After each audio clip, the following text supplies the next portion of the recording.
Restaurant style दाल fry तडका करण्यासाठी लागणारे साहित्य: 2 मोठे चमचे तेल, 1 बारीक चिरलेला कांदा, 1 बारीक चिरलेला टोमॅटो, 2 ते 3 हिरव्या मिरच्या, 1 चमचा लसूण पेस्ट, 1 चमचा धणेपूड, 1 चमचा गरम मसाला, 1 चमचा लाल तिखट, 1 कप शिजवलेली डाळ, चवीनुसार मीठ, 1 चमचा बटर, बारीक चिरलेली कोथिंबीर, 1 चमचा साजूक तूप, 1 चमचा तेल, 1 चमचा मोहरी, 1 चमचा जिरं, 4 ते 5 लसूण पाकळ्या, कढीपत्ता, 3 ते 4 सुक्या लाल मिरच्या.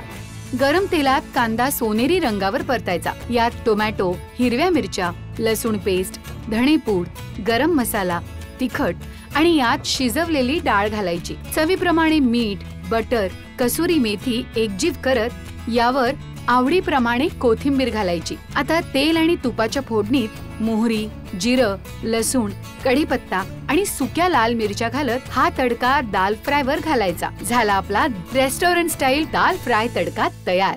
आता आपण दाल फ्राय तडका बनवूयात. त्यासाठी 2 चमचे तेल कढईमध्ये गरम केलेलं आहे. यामध्ये घालूयात बारीक चिरलेला कांदा आणि हलकासा सोनेरी रंग येईस्तोवर कांदा छान फ्राय करूयात. कांद्याला हलकासा सोनेरी रंग यायला सुरुवात झाली की यामध्ये घालूयात बारीक चिरलेलं टोमॅटो, 2 ते 3 हिरव्या मिरच्या स्लिट करून आणि 1 चमचाभर लसूण पेस्ट. हे व्यवस्थित मिक्स करून पुन्हा आणखी 4 ते 5 मिनिट आपण हे शिजवून घेऊयात. टोमॅटो कांद्यामध्ये व्यवस्थित एकजीव झालं की यामध्ये घालायची 1 चमचाभर धनेपूड, चमचाभर गरम मसाला आणि लाल तिखट 1 चमचाभर. हे पुन्हा सगळं व्यवस्थित एकजीव करून मिनिटभर परतून घ्यायचं.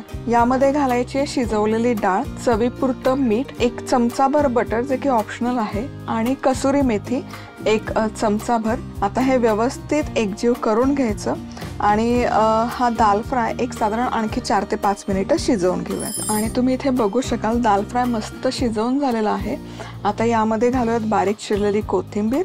हे व्यवस्थित मिक्स करूयात आणि आता यावर घालूयात तडका. तडका देण्यासाठी कढईमध्ये 1 चमचा साजूक तूप आणि 1 चमचा तेल मी गरम करून घेतलेलं आहे. यामध्ये सगळ्यात आधी जाईल मोहरी. मोहरी मस्त तडतडली की यामध्ये घालूयात जिरं. जिरं ही मस्त फुललं की यामध्ये घालायचंय बारीक चिरलेला लसूण. आता लसूणला हलकासा सोनेरी रंग येईपर्यंत परतून घ्यायचा. लसणाला मस्त असा हलकासा सोनेरी रंग यायला सुरुवात झाली की यामध्ये टाकूयात कढीपत्ता आणि आता गॅस बंद करून यामध्ये घालायच्यात सुक्या लाल मिरच्या. आहा, क्या बात है. आता ही मस्त आहे ना चुरचुरीत फोडणी किंवा खमंग तडका आपण घालूयात दाल फ्रायवर. भन्नाट, क्या बात है. मस्त असा चुरचुरीत तडका या दाल फ्रायवर जबरदस्त लागतो.